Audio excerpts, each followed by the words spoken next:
السلام عليكم، صباح الخير، صباح النور على الجميع. فيديو جديد، نهار جديد، ومن مدة هذه ما حطيت شي فيديو.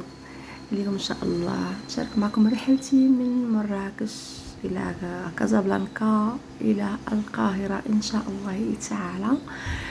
العودة ان شاء الله الى العمل، العودة بعد مدة العطلة انتهت، وإن شاء الله اليوم هي صعبة صعيبة الإنسان تيتم مغادر يعني الأرض الوطن، يعني من بعد ما تيدوز واحد الوقت جميل واحد العطلة زوينة مع الأهل ومع الأحباب، في الأخير يعني الإنسان تضطر يعني يرجع للعمل. كتجي صعيبة، يعني كتخرجي من البلاد، ولكن الحمد لله على كل حال، الحمد لله على كل حال.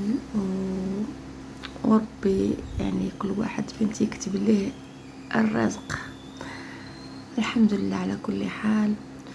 وان شاء الله غادي تكون رحلة موفقة ان شاء الله. من هنا مطار محمد الخامس كازابلانكا الى مطار القاهرة ان شاء الله بمصر. اتمنى ان شاء الله تكون رحلة جيدة يا رب يا رب.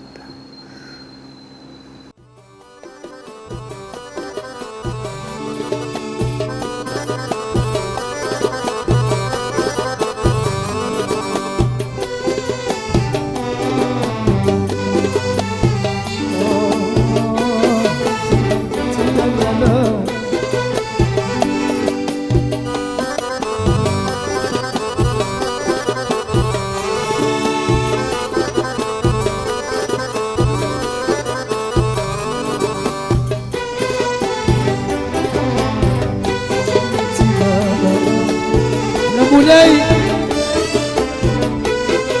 مولاي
يخطب الروح، كتابك مفتوح يخطب الروح.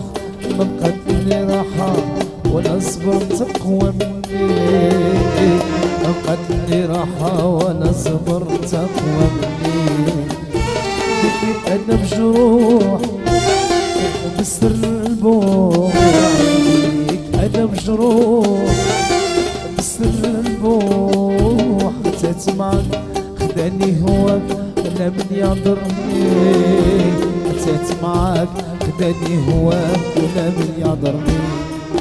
واللي شافني خاف عندوك الحقيقة غاب، اللي شافني خاف عندوك الحقيقة غاب.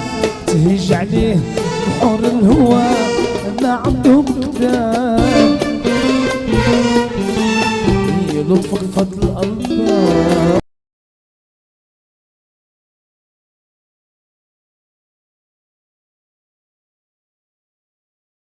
كتابك مفتوح يخطب الروح، كتابك مفتوح يخطب